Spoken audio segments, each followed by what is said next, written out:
channel Gunung Kawi.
Bilung Rini Okok.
sunan sariranipun cegah dahar lawan guling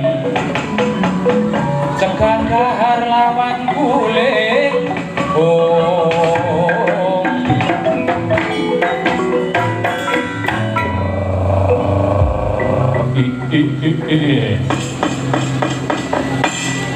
kece wali kece sadat setan wali kubro sang yang polo sesembahan kanjeng ibu permoni kanjeng ibu uga togok tejo mantri karo kuwi bilung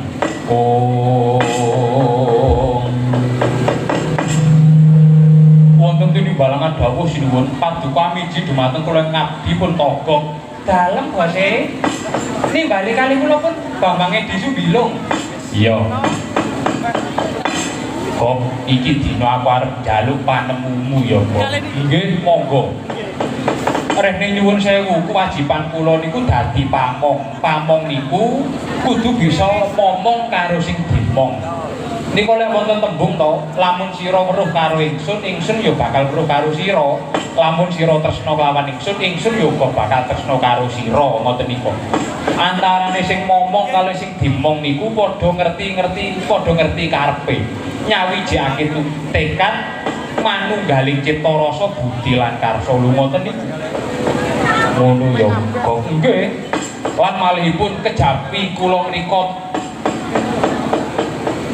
pamong kula menika nggih batur iki tegese apa kan mbat-bating catur pono kawan pono kuwi ngerti kawan kuwi kanca ku tegese wong urip kudu saling ngerteni oh ngono lah iya wah jan ya kejaba saka iku kok reh niku iki minangka wong manca kakine negara guwa rejing ini aku tak takon karo kowe nggih paduka nyuwun pirsa babagan napa upaminipun ngene kok nggonku jumeneng Nalendra ana negara guwa parang rejing kene ra ya wis suwe empun dangu ngaten lha iya jejulukku ya kuwi Detya Kala Srenggi nggonku jumeneng Nalendra ana ing negara guwa parang rejing ya guwa rejing kene ra ya wis suwe kawulaku akeh jajahanku jembar ning sabab apa ya kok durung marem jroning atiku tur durung semeleh lha sababipun menapa lah ya kuwi kok aku arep takon karo kowe ngeten jajane niku sing saged meper niku nggih mung hardane hawa nafsu lho saestu nafsu niku nek dituruti jagat niku kaya arep diemperi dhewe duwe siji pengen loro duwe loro pengen telu pengen papat lho ngoten niku aja ana wong bagus kejaba aku aja ana wong sugih kejaba aku aja ana wong pinter kejaba aku lho ngoten niku sipate manungsa sarwa kekurangan nah sing saged meper niku ya mung hargane hawa nafsu ngoten niku nggih wis kamangka aku ratu sing sekti mandraguna nggih kula mboten maido paduka Detya Kala Srenggi niku sampun kondhang kalok kajana priya paduka menika ratu sing sekti mandraguna nggih to tinatah mendang jinara menter ajian napa mawon gadah ning nyuwun sewu sedaya niku kalah kalih adiling kodrat nek kodrate Gusti pestine niku pun nekani kadegayan niku mboten gayani napa-napa lho saestu malah nek kirang sempurna sisip sembire luput katuranggane kurang-kurang bejane niku mengke malah ngribeti anggen paduka badhe sowan dhateng ngarsanipun Gusti lho ngoten niku dadi kasekten napa mawon Gada Aji Jaya Kawijaya niku mung piranti-pirantine urip ning sedaya niku kalah kali adire kodrat nek kodrate Gusti pestine pun nekani kadegdayan niku mboten dayani napa-napa lho ngoten niku iya kok lan maneh kok dina iki aku kepingin maluyakake kawulaku ing negara guwa parang rejing lan aku kepingin urip mulya paribasan kekucah bondo donya mangan enak turu kepenak lungguh jenak mangan sing tanpa nggawa seni urip sing tanpa rekoso lho sedaya menungsa niku gegayuhane nggih ngoten niku nek perlu rasah makarya sing penting sugih ngoten niku gegayuhane menungsa niku ngoten niku nuwun sedaya mesti sami ngoten niku Ngono to Kang Gok? Wah iya mestine ngono. Nggih, lah lajeng Paduka kepengin mulyakaken wadyabala para kawula ing negari Guwa Parangreceng. Iya, Gok. Lajeng kersa Paduka kados pundi? Ngene, Gok. Banjur aku nampa wangsiting Bathara lantaran Wang Bathari Sri, Wang Bathari Durga. Ya Pandya Bathari Durga. Dina iki aku kudu bisa mboyong Bathari Sri lan Bathara Sedana. Wangsiting Bathara sing tak tampa dewa iki dina bakal nurunake kanugrahan. Ya kuwi kang sinandhang dene Bathari Sri lan Pikulun Sedana kuwi minangka dadi dewane sandhang lan pangan, Gok. Yen to aku bisa mboyong Bathari Sri lan Pikulun Sedana minangka dewane sandhang lan pangan, lan dina iki bakal diudhunake karo Dewa Suralaya. Mula iki dina ayu derekno aku ngadang lakune Wang Bathari Sri. Oh, Paduka badhe ngadang lampahe Bathari Sri niku mandhap sepisanan dhateng Arcapada. Nggih. Lah lajeng caranipun pripun? Wong kayangan niku yen gampang ya gampang, yen angel ya angel ngoten niku. Lah lajeng kersa Paduka ayo diadang lakune ana ing tepis miringe Gunung Jamur Dipa. Ing isore Cathuk Andorante. Oh, ngaten. Iya, kok. Nggih. Monggo mawon. Bakunipun ning nyuwun sewu. Bakunipun kula pun elik-elik kalih sampeyan nggih. Mungkin diarani kula niku wong tuwa ora gelem elik-elik karo sing enom ngoten. Iya, kok. Bakune pangestumu sing tak jaluk ya, kok. Jampang ngono sak laku ngonku bakal ngadang lakune Wang Bathari Sri lan Pikulun Sedana nggone bakal mudhun ning Arcapada sing sepisanan. Yaksa Gura rupa Risedeng Nalendra, yaksa laku kang mawal ya ingkang gambira marangah-rangah mangisi siyung metu Prabawa Rama walian. Oh nggih pun monggo kula dherekaken. Ya wis kok kirapna para wadya balaku ring klamprit brungkat kipul gajah gelar bangsane apa? Bangsane tikus, bangsane wereng, uler lan sak panunggalane kon nderekne tindakku menang Cathuk Andorante ngadang lakune Wang Bathari. Monggo kula dherekaken lho.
palastra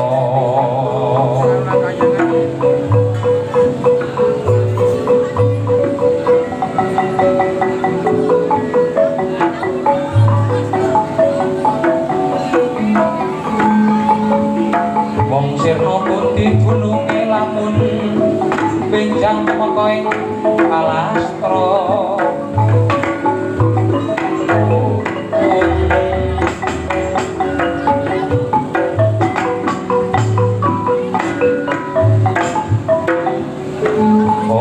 wilahing sekaring bakwane kang langgeng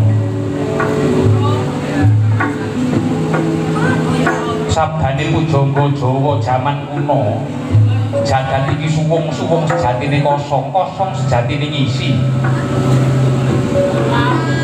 isi kang dumadya ana gegambaran sorot lan sumorot saka jagat wiwitan Brang wetan Sangjang Prajanggapati arsa mijil setelah inggil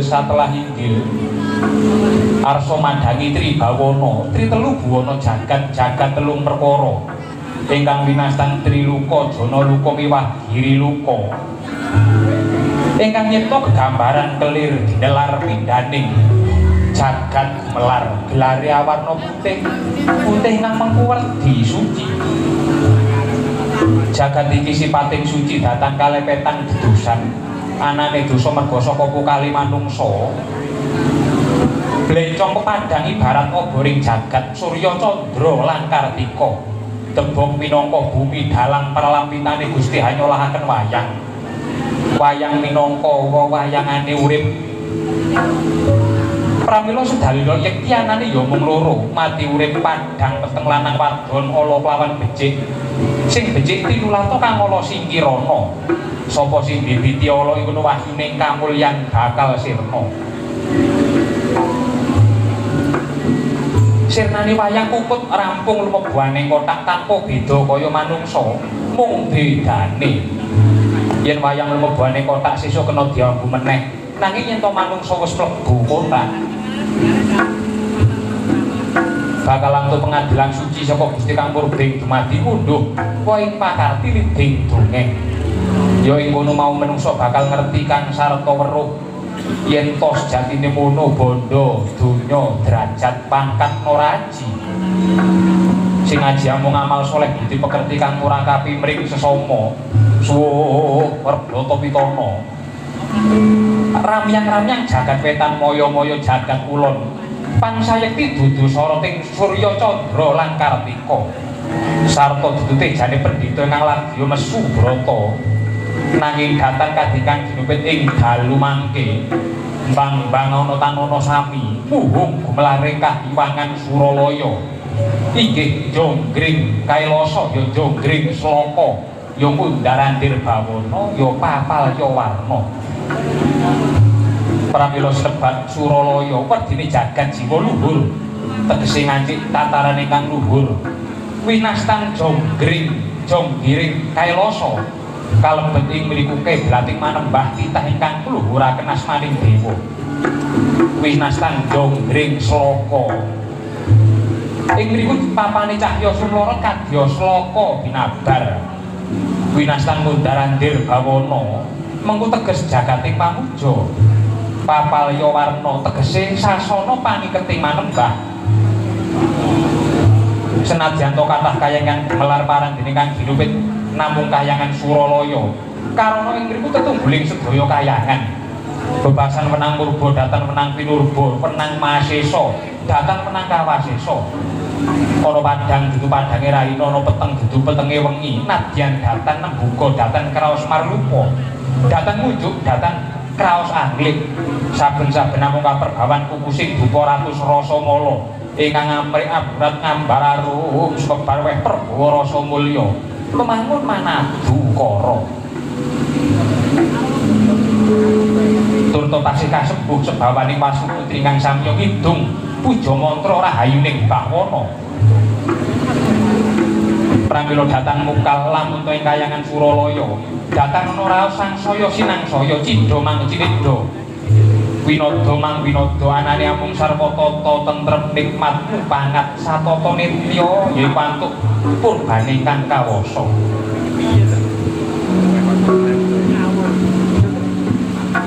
Lah sinetawa ingkang dadya gegunungane kayangan Suralaya penangkin ucapno wis ana mapan wilane dhewe-dhewe yen kethek Prabu Sapedita keparang yen ratu dijuluk yen dewa Wisik Sang Hyang Bathara Guru ya Manik Maya ya Catur Boja ya Trilocana ya Nilakanta.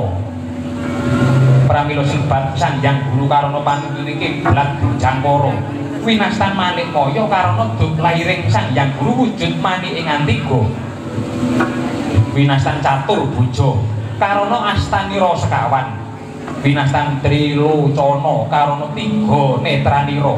Winastan Nilakanta karana kedunungan cacat ing tenggo ira. Sang Hyang Guru ngasta pusarane kadewatan mangreh para dewa prajurit Durandara piwah para Hapsari Aditasa Ladil para Marta berbudi bawa leksana. Saka Bedadana Denda lirik datang bau kapine datang milih kasih lampahing pengadilan nindakaken dana wis siasat perdine sinten ingkang tuhu tegen ing sesanggeman datang mangkru tinggal ing manembah yekti ginanjar sak murpat nanging nadyan to garwa putra yang sanak kadang mongko wirya ing dharma dasar luntur ing pangesti sigra pinatapan pidana datang wigih haririma kalang munta kaceritakno luhuring wibawa yang daya dayaning pangaribawa kaya sedalu datang ana pedhote pinunggal kang muruwing kandha duk samono Sang Hyang Guru miyosini waka kadheraken bali araras marju pundha manik lenggah mungguing sela kandha dampar walu binangun asesemek babut awarni jingga pinarada benang kencana dicawine cari puspita sinebaran sari ginanda lisah jebat kasturi kungas nambar amburan taru kebeki jroning pasyawakan. Sang Hyang Guru ngrasuk busana kadewatan ingkang sarwa kencana mulya sinasapan baru dumeles kang sarta milis satemah katingal pating tumlorot rebut purbasara ting yang sita resmi tedhake Sang Hyang Guru angaya para Hapsara Hapsari Widodara Widodari Hapsara Hapsari kasuwargan ingkang samya nampil upacara kadewatan kayu klepu dewa daru debok swasa gedang mas pupus cindhe parijata kencana lombok terong ingkang isi mutiara datang kantun dedaharaning para dewa jambu dipa nirmala pelemah kertangga jiwa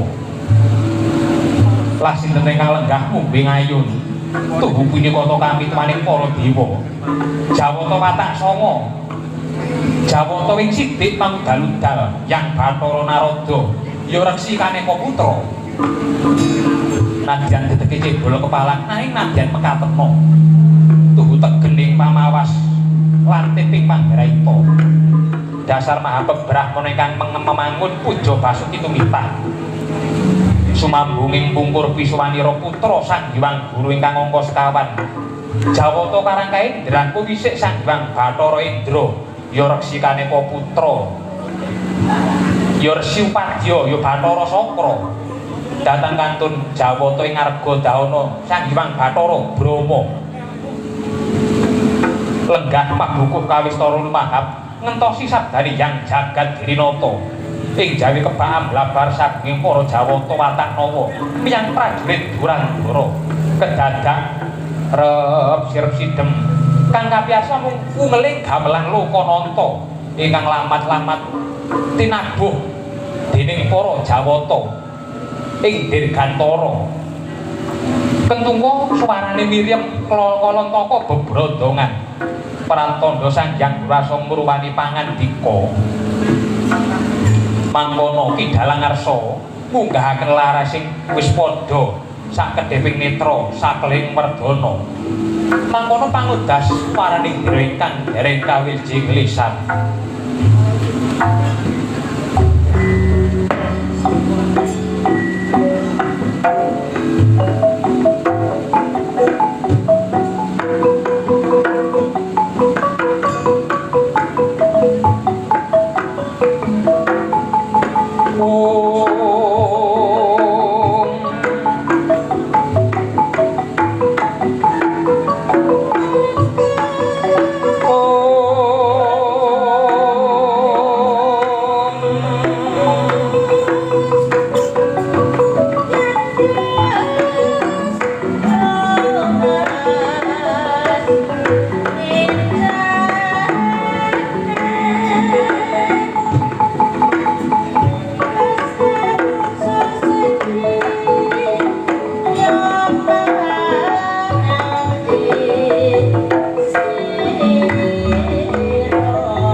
lamun benjang turko ing palastra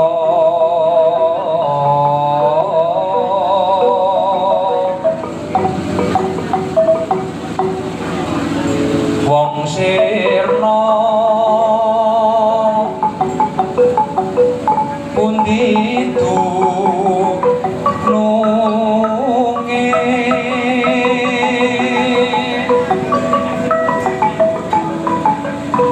ibarate peksi mabur ucat saka gurungane iki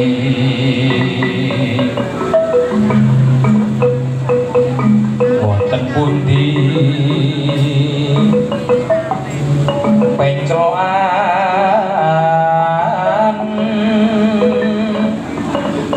nipun aja nganti kongsi kleru wong urip tanpa makna lunga saja jan sinanjan ora ulung bakal mulit marang ajal kamulyanipun.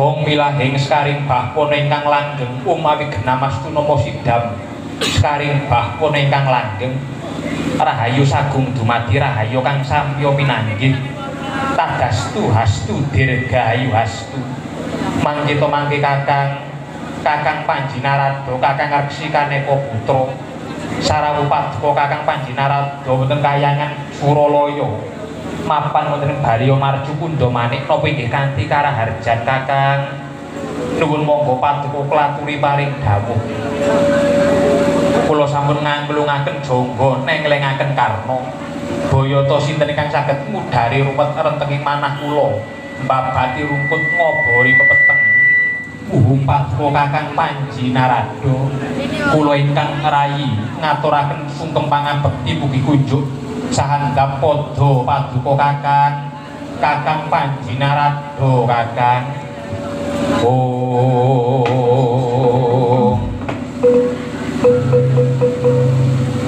Damarnya Bathara Surya sumbuning Bathara Sambung lesanira Bathara Bayu gemepin lung swaraning kempul sulingku suling pengasih kendangira gelap mengampar bonangira kang katon sekaring delima pekengira panidiling swara kotaknya kayu cendana tutuping babu kawa isine nyawa kelawan sukma isine nyawa kelawan sukma oh ladalah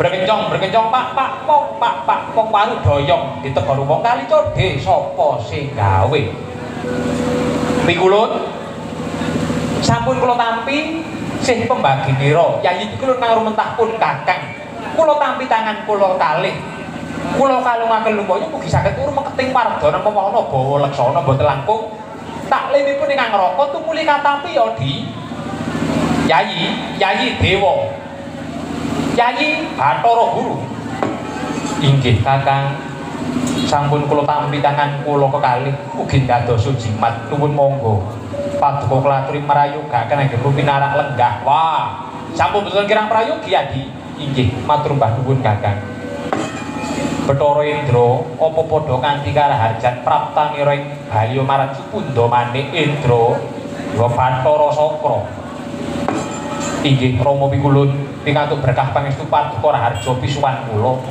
mboten langkung kula ingkang putra ngatur pasegan panakrami sugeng kula katur sandhap padha Paduka duh Kanjeng Rama pikulun jijimati ngagesang kula pikulun iya Bathara Sakra ya Resi Padya wis tak tampa bektimu yen ana luput ora dadi kaya pengapa tumuli pangabektine ulur nampanana inggih gurawalaning pamundi kula cadhong tangan kula kalih ugi dados jimat duh pikulun ing kono apa ora ana wujude Sang Hyang Bathara Brahma apa ya padha kanthi karaharjan Brahma tekanira ana ing kayangan Suralaya biyung inggih pikulun pikantuk berkah pangestu Paduka niskala dhateng manggihalang satunggal punapa boten langkung kula ngaturaken sungkem pangabekti bekunjuk wonten ngarsa Paduka duh pikulun iya Bathara Brahma bektimu wis tak tampa pakaryan kang kaya mengkono persasat bisa memanjang marang yuswanipun kaki mula kang saka iku Brahma pangabektine ulun gedhe tampanana inggih kula tampi tangan kula kekalih kula pundi-pundi kumula lan aji jaya kawijayan kawula nok Brahma ulun mundhut keterangan ingkang jelas lan terwaca kepiye parang pawartane nggo nira ndak utus kula wentah para kadang Durandara munggahe prajurit Jawata lan para kadang Udewa Wataknawa. Inggih Rama Piwulun pikantuk berkah pangestu paduka mbok menawi wonten dirada ingkang medhot saking Wantilan macan ingkang galak banteng cruduk ingkang medhot saking Wantilan cekap saking kula agengipun wonten parang buku ingkang nempuh yuda cekap dhateng kula boten cekap inggih saking kula. Oh iya Bromo pakaryan kang becik sira kena bacutake kang ala aja nganti sira bacutake inggih dados dika ngestaken dawuh Rama Piwulun Kakang Panjinarada wangsul dumateng paduka ing mriki lenggan dinten menika kula badhe ngrembug bab perkawis tata tentreming kayangan Suralaya. Oh, ladalah. Nggih. Piwulun. Saderengipun lan sak sampunipun ngaturaken gungingipun nuwun dene menapa? Gawe dawuh timbalan paduka Yayi Pikulun pantering boten kados ing mriki lenggan dinten nika. Kejawi saking menika Pikulun mbok menawi kula ingkang raka darbe kalepatan kula nyuwun pangapunten. Sak sampunipun kula namung nyuwun pangapunten kula sampun sagah nampi pidane kawrumentah dhateng jasad kula Kakang Panjinarada. Sampun kelado ati kejeron penampi ulun boten pisan boya netepaken pidana dhateng paduka nanging dinten menika badhe ngrembug pawartosipun ing kayangan Suralaya. Monggo sampun ngatur kedangkoni kula aturi paring dawuh. Inggih Kakang nuwun monggo paduka kula aturi nata raos paduka Kakang. Yung Damarnya Bathara Surya sumbuning Bathara Sambu lesanira Bathara Bayu ana kidung rumangsa ing wengi Pengko ayu luput ing lelara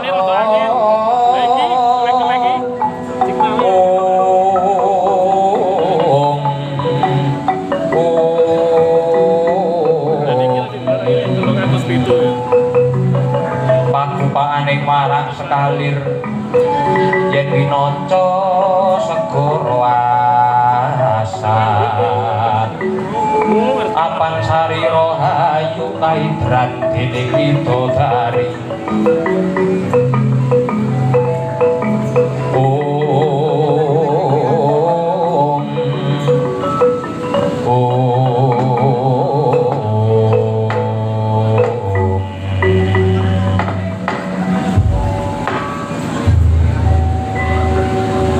Kakang reksikane putra Sang Hyang Bathara Narada rehne paduka minangka dados kampituwaning Jawata ing kayangan Suralaya minangka dados tetunggiling para Jawata Wataknawa.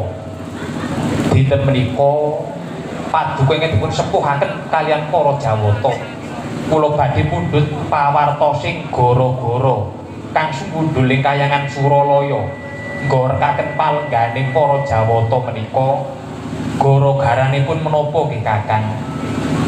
Menapa wonten kayu lan watu ingkang mawi teja, menapa wonten brahmana ingkang gamali tingal, menawi wonten kayu lan watu ingkang mawi teja nirasin ndalem mayang supados dados gantosing saka gurune kayangan Suralaya.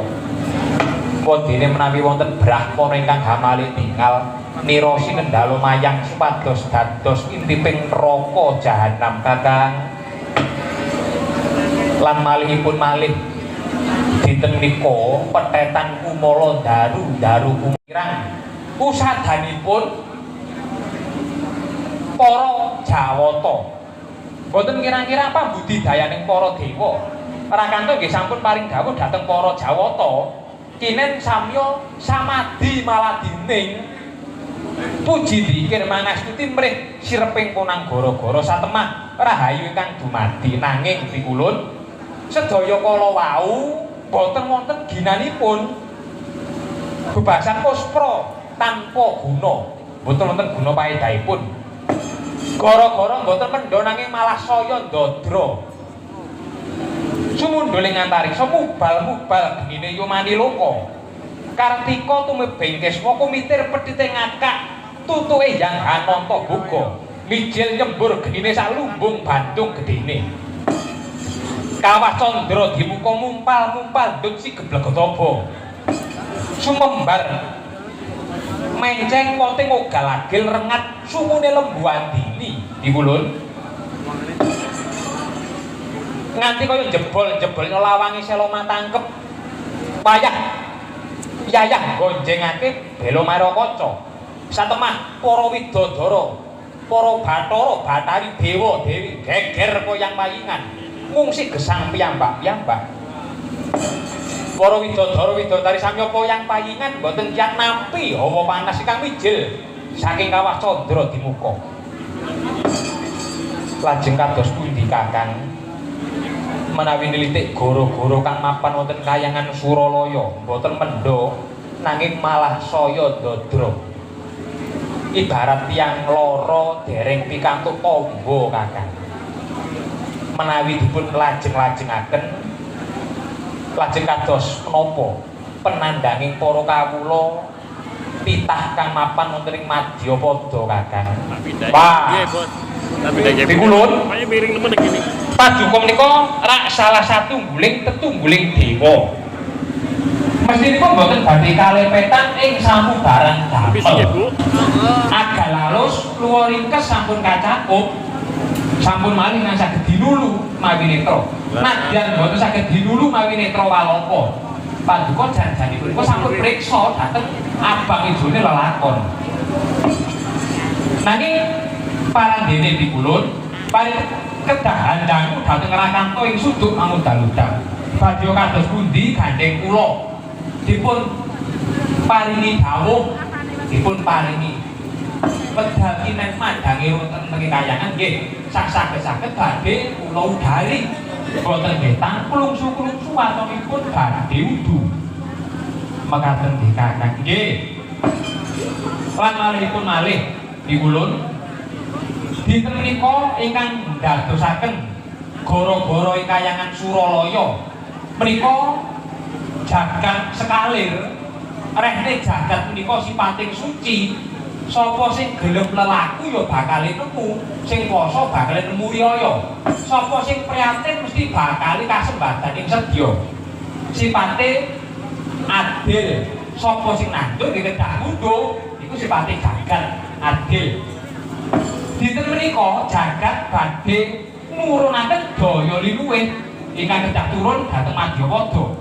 Ingkang bakal gawe katentreman lan owawane jagat. Ngaten. Mekaten Kakang Narada nggih. Lajeng ingkang angka kalih gara-gara ingkang sumundhul kayangan Suralaya menika mboten wonten malih. Muhung gara garanipun kene lho. Para titah kang mapan wonten negari Sumedang Kamulyan. Nggih Medang Kamulan dinten menika nembe ketamang nandhang kemelaratan, kecingkrangan ingkang dipun sandhang, kekurangan ingkang dipun dhahar. Wongipun tetanduran Bapa Among tadi nggih sampun tukul nanging mboten saged nglakapi dhateng para kawula ing Sumedang Kamulyan. Lajeng sedaya samya prihatin gagas lampan menika dikulun mesake penandhange para titah kadhereng temah udan larung kedah kathah ingkang samya kaliput dayaning lali kesripet ing papan warata kesandung ing papan warata kebentuk sing awang-awang kesripet ing alam padang nggih amargi kaliputan dayane lali lan malihipun dikulun menawi saking kitang kula bab perkawis menika abang ijine lakon wonten kersa paduka lajeng kersa paduka Kakang Panji Narada kados pundi wah menawi kula boten saged paring dawuh mengki pendak kula dipun wastani kula neraka niku disi keparinge sing gawe urip boten dikeparingaken ora ilok ngoten nika inggih Kakang menawi mekaten tetela jagat badhe nurunaken ing wae-wahan daya linuwih utawi nugraha agung ingkang ndamel katentreman. Inggih, mawon dipun lanjut timbang-timbang langkung rumiyin. Mugi pangdok pikantuk sasmita gawe pekahanan ingkang setemah saged ndayani katentreman tumrap kayangan kuwen titah ing Madyapada. Dipun Om Siang Pantara Ratri Amung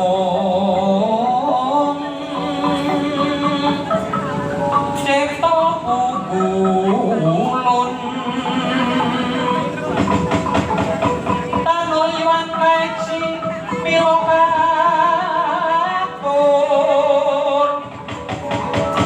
Kang Cundong Manik Prasasat Rageng Bulun kang sumembah munjuing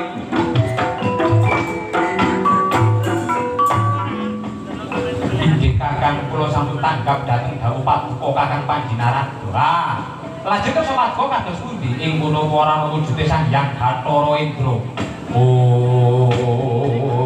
Wonten timbalan dawuh Rama jeneng kita tak utus Jengkara munggah menyang swarga pitung warna timbalana mbok Sri kumalaning rejeki lan Jaka Sedana kumalaning donya saadune pisan sing peparap Raden Sungging Purbakara kinen ngadhep ngarsatu gelis dherek inggih dados sedika ngestaken dawuh kebake penganti-anti larangna Bathari Sri Sedana lan Raden Sungging Purbakara dina iki.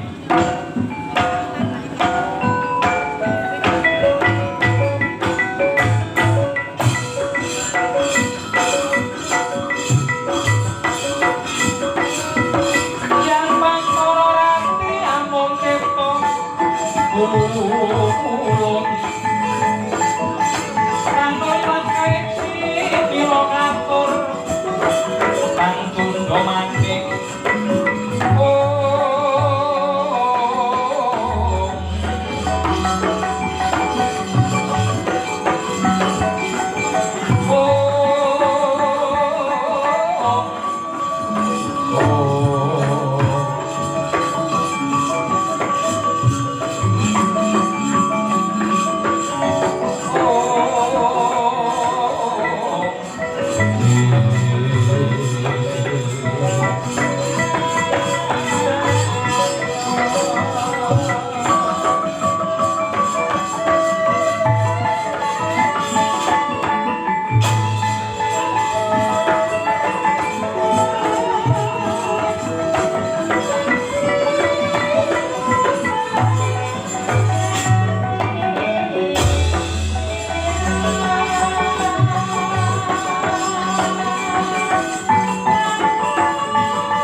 kula ingkang sowan menapa dipun keparengaken kula marang caket wonten ngarsa paduka yang pramesti Bathara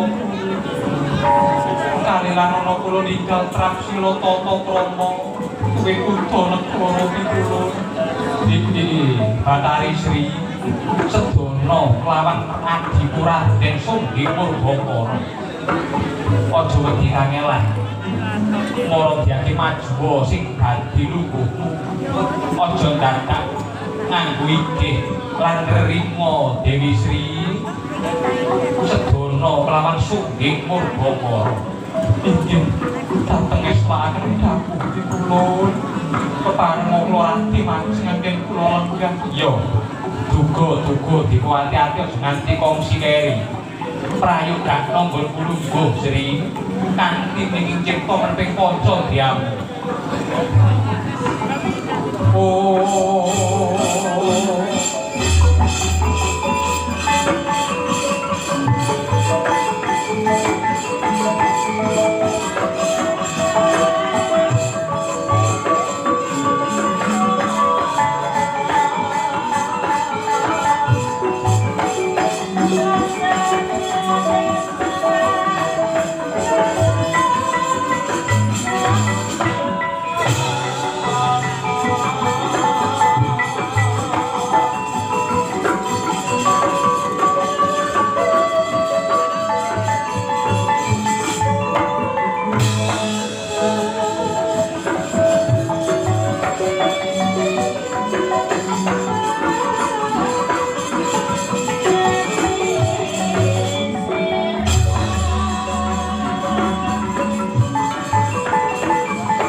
lintang jowar lintang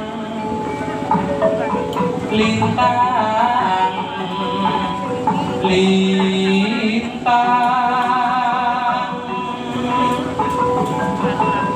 lintang jowar tapane bos dumunung mapan ana telenge ati tak udang-udang lintang jowar lintang jowar tapane bos dumunung mapan ana teleng ati gumantung tanpa cantolan Gusti Kang Maha Suci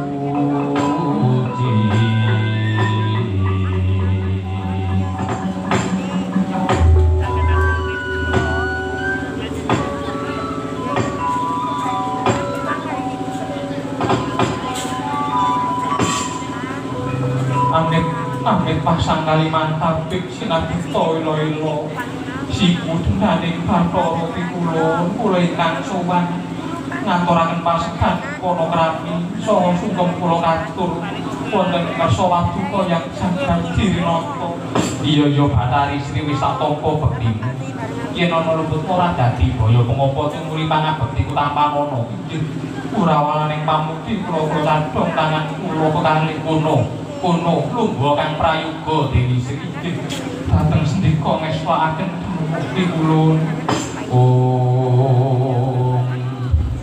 semanten ugi kula pun Bathara Sedana ngaturaken pangabekti mugi kunjuk sembah katur sandhang padha paduka yang pramesti Bathara Guru Ratune Ratnyawa sekaliyan iya Sedana wis tak tampa yen ana luputmu ora dadi baya pengapa tumuli pangabekti ku tanpa inggih kula tampi tangan kula kekalih kula ingkang pucak ing rikmu didadosa jimat pipulun iya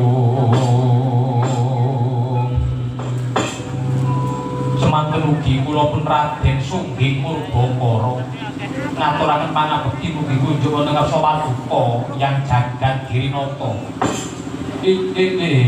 iya Sungging Murbakara wis tak tampa pangabektimu ndadekake suka gambira rasane atine ulun kono-kono lungguh kang prayoga ya Sungging Murbakara inggih kula sampun boten kirang prayoga ing kula pinarak lenggah wonten kayangan Suralaya mengko dhisik Bathari Sri Sedana kelawan sira Raden Sungging Murbakara marmane jeneng kita ulun timbali lantaran Bathara Sakra ya Bathara Indra saka kayangan swarga pitung warna tak utus munggah mapan ana ing kayangan Suralaya mangertenono jagat wis nyekseni umat wis nyekseni jeneng kita Bathari Sri lan Pikulun Sedana iku minangka dadi ratune sandang lan pangan mula sinebut Mbok Sri kumalaning rejeki Jaka Sedana kumalaning donya Sedana dadi ratune wong ngerti Raden Sungging Murbakara dadi ratune wong pinter sak jagat raya mangertenono rene jagat ketaman gara-gara kang tuwuh saka negara Sumedang Kamulyan ya Medang Kamulyan ya negara Medang Giri iki dina nembe nandhang keklaratan kekurangan kang den dahar kecingrangan kang den sandang akeh tetanduran kang ora bisa murakake marang para kawula kang mapan ing Sumedang Kamulyan tandurane sing dipangan dening bangsane Wama lan isih akeh pagebluk kang mapan dumadi ing negara Sumedang Kamulyan mula kanggo nyirep kanan gara-gara kang mapan ana ing Madyapada kang mapan ana ing Sumedang Kamulyan sira tak utus mudhun sing sepisanan ana jagat raya Sri kumalaning rejeki Jaka Sedana kumalaning donya den kanteni karo adiku pisan Raden Sungging Murbakara mandhap ana negara Purwacarita ya Medang Kamulyan kinen mandhap ing Arcapada sing sepisanan lan sira ndak utus mbabarake sekehing tanduran wiji linangkung lan minangka dadi isen-isene jagat raya ing alam donya supaya saya ijo raya-raya tanduran ora kekurangan tanduran apa wae lan aja nganti lali sira tak utus nganti abdi mira telu yaiku Sri Gundul, Sri Kuncung lan Sri Jenjem minangka kanthi mira mandhap ana ing Arcapada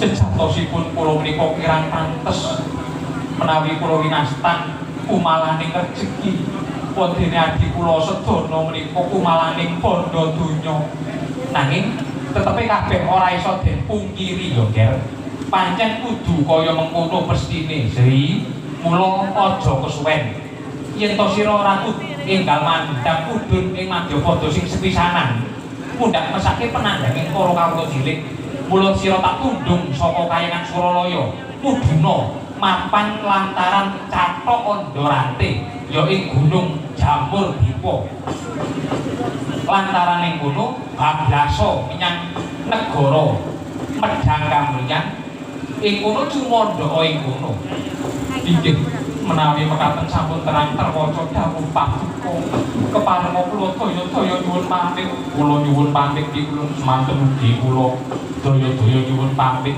iya lakumu tak junjung saka angkasa aja nyandung sumawa nyandung kembang cepaka sarining kamulyan sak wakul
sira datang lumayan Bencana lampah paluya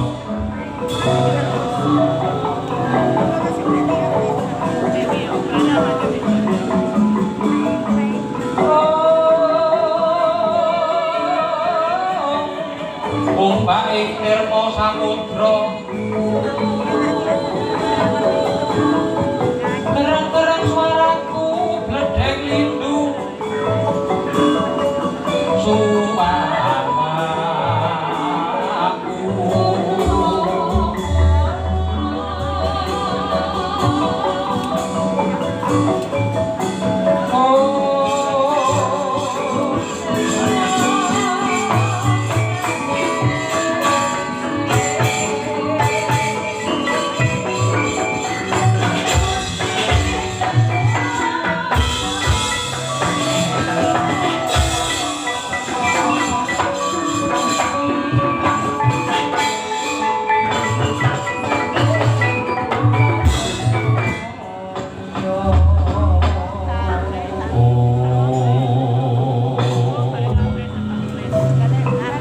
Kakang Panjinaradha ladalah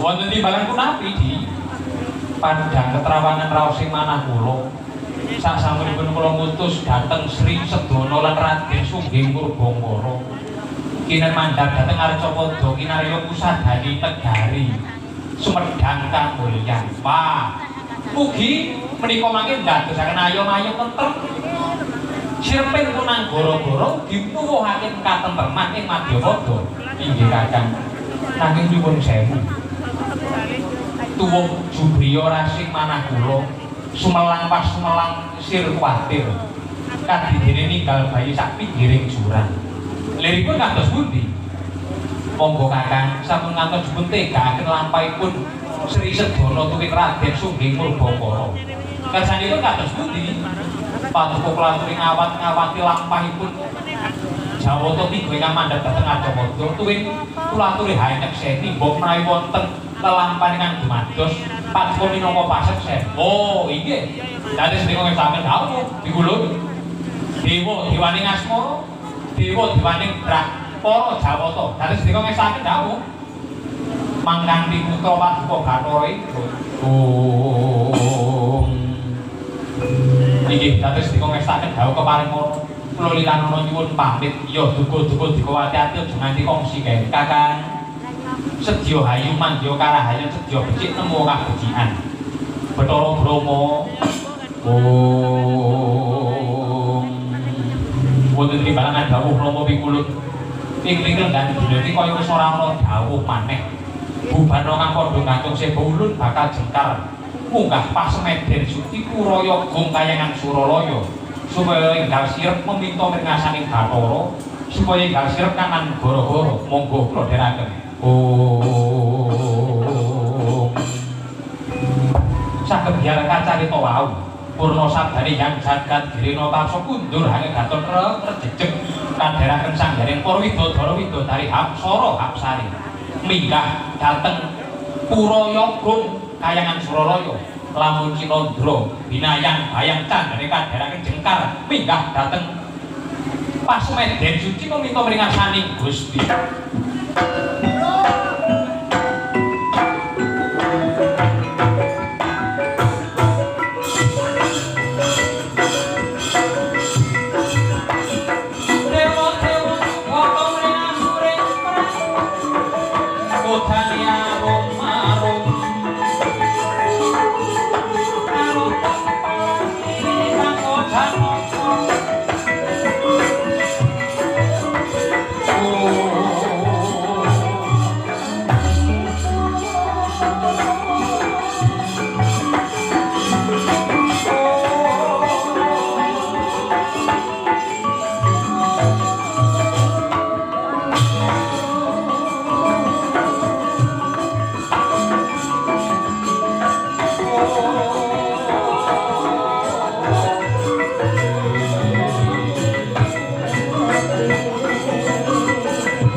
Iya Kang Winursita. Ratune Ratu Nyawa sekali Sang Hyang Pramesti Bathara Guru. Mlebet dhateng gapura bikak lawangi Ginapura lawan Ginapuri. Lawang kang gedhe denapit-apit lawang kang cilik denapit-apit lawang kang gedhe. Lawang kang gedhe denapit-apit lawang kang cilik mlengkung kaya embo bani kluwung. Denapit-apit kaya embo bani tejo. Tumenging lawang kaya begang semayanan. Minepi lawang kaya manten den temokake ingkang winastan Kalpataru miwah Jayandaru. Om Sang Hyang Pramesti Bathara Guru arsa mengawe mban pawungan kalih perkawis pengawinira Sang Gusti mban sampun dumunung mban arsa mundhut prapen kencana wawane kayu jendana dupa ratus kados pikatumpang sela maliman sela arane watu maliman tegese gajah ana watu dene ukir embo bane gajah kuku sing dupa ratus kumanteng nyanteng nyodolanan minggah dhateng sasa alam agung alam kinarya gumelar agung tegese gedhe ora wanete ora gatese kang sinebut alam agung.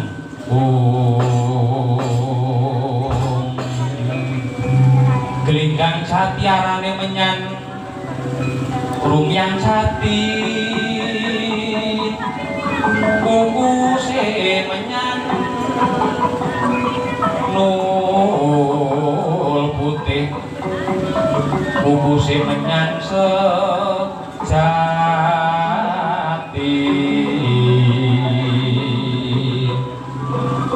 tan samar pamoring suksma sinuksmaya inah duwe ngasepi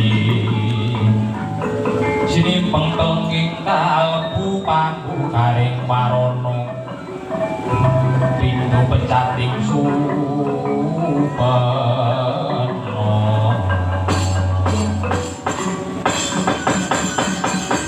wonten dadap nelimengan Jupadrana datang paeksi Bethalaya lampah pralaya umbaing tirta samudra ambak slaning grana dudu kandha prakala dandane sasmita jati ing kono mau sedang nututi bahan Dawasana ngelingaken waca ya waca lima dina penganan birat bawa nafsu bebahi patang perkara kaya sajuga ingkang sinidi kara mandeng penting ana penting pucuk guru kang pinandhang petiting irung kaya mati sajroning urip-urip sajroning pati ya layape ngaliyo pindho pecating sukna sumus ping raksa jati Sang Hyang Guru ngatas marang dewane kok nyairosaken kang mapan wonten ing Sang Darpah Ujan ya pura yogung kaya Suralaya para Jawata Mataknawa samya bolong-bolongan ngetang bolong-bolong mangulon kang putih kumpul padha putih pindha sulayan tuwa manjing marang kasucenane kang abang kumpul padha pindha gunung pinobot manjing marang kuwanenane sing kuning kumpul padha kuwi pindha nganceng sak cakrane gilingan kaya tejo-tejo sulaksana tegane wong alita manjing marang kebraenane kang ireng kumpul padha pindha dandang araton ya dandang rebut penclokan manjing marang kelanggengane kok nyairosaken taping para Jawata Wataknawa ya Dewa Durandara rep-sirep sidhem ngongak jagating repat kepanasan Dewi Sri lan sedana kang kadharaken ingkang rayi Raden Songging Murbawara asa mandhap dhateng Arcapa ingkang sepisanan kinarya usahane pagebluk mayang para ing negari Sumedang Kamulyan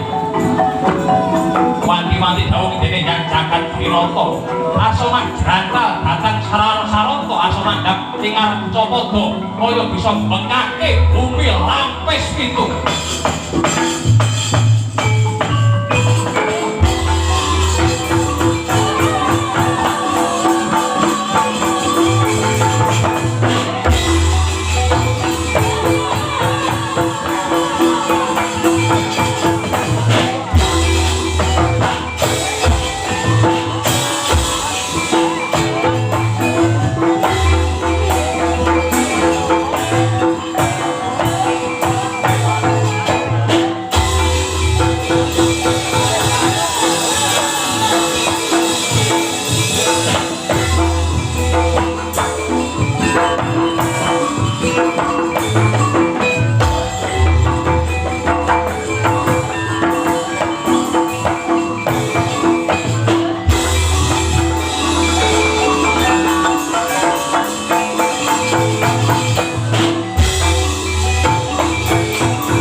Wonten timbalangan dawuh Kakang Mbok, wonten timbalangan dawuh Kakang Mbok. Ingkang kanthi iki abot pundi sabda yang dadi napa kowe karo rukun Kakang awan sadi kinen mumpun ing Arcapada supaya usadani kanan negara semedhang kamulyan. Mula aja nganti kesuwen ingkang gelak wanci budal nyang negara Purwacarita mudhun lantaran cathok anda ranting ya kang mapan ana ing puncak ing Gunung Jamur. Inggih Kakang Mbok, monggo kula dherekaken dinten menika.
Sinebut wong sepuh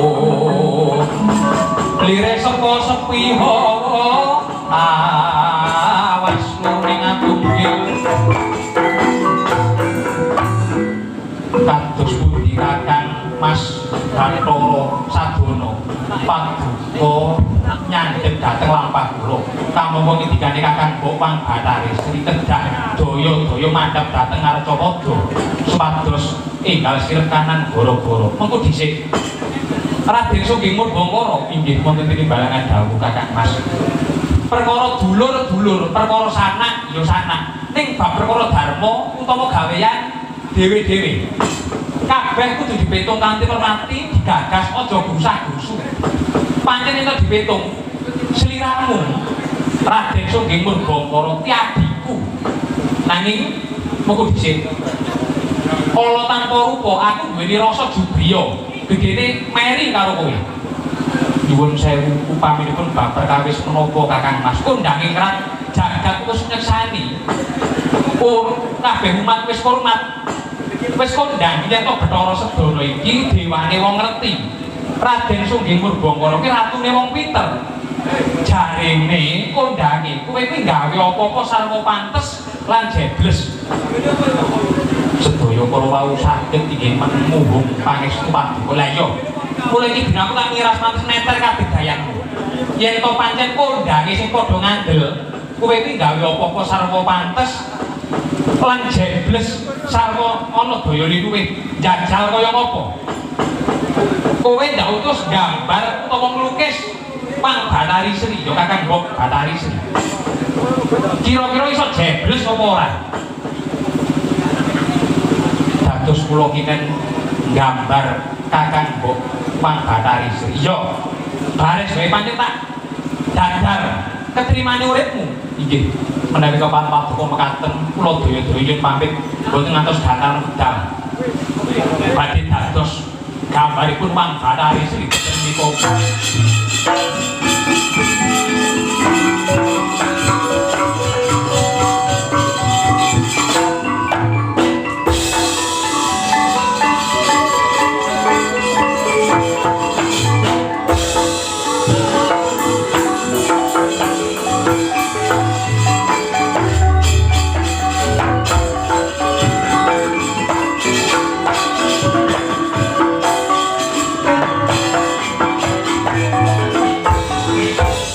Ucap kacarita nalika semono jagat wis ngundangake marang Bathara Sedana ki dewane wong ngerti, ratune wong ngerti.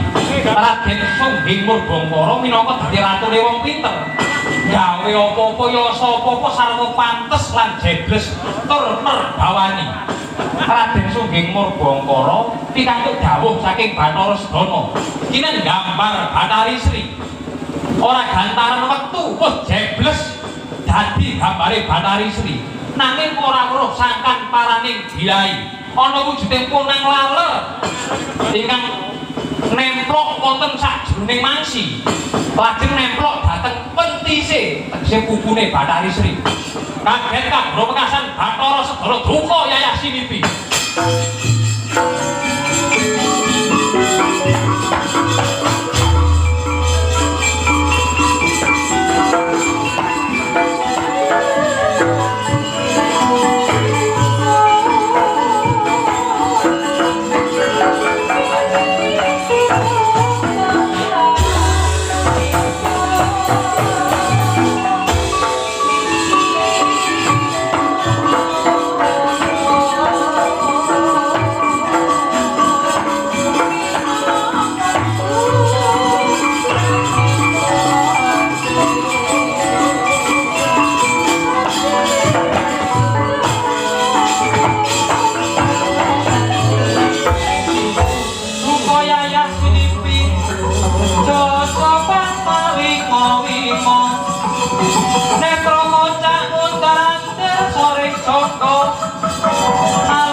Isepno manolo cokro berapa abang polataniro nengge sang Bathara Sabono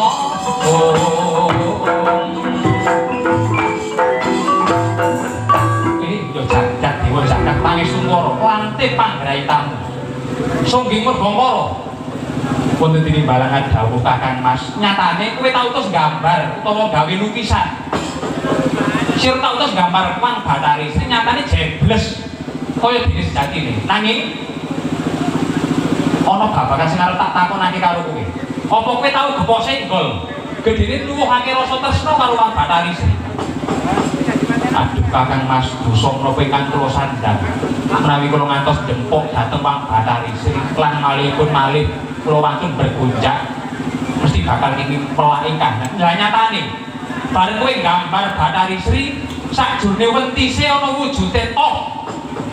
Ana wujude toh. Kamangka sejatine Pang Bathari Sri ya kagungan toh sing mapan sakjroning kupu utawa wentis.